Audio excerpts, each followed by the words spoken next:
আজ তোমাদের বলবো লেহেঙ্গা স্টাইলে শাড়ি আমি কিভাবে পরি।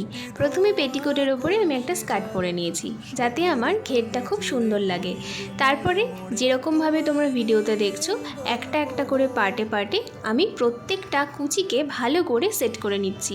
অ্যান্ড তোমরাও কিন্তু স্কার্ট পরলে এরকম ঘুরিয়ে ঘুরিয়ে সেট করতে পারো যাতে তোমাদের পার্টগুলো খুব সুন্দরভাবে তুমি বুঝতেও পারো আর সমান হয়। দেখো কত সুন্দর হয়েছে। এখন আমি আঁচলের পোর্শনটাকে রেডি করছি। দেখো কতটা সুন্দর লাগছে।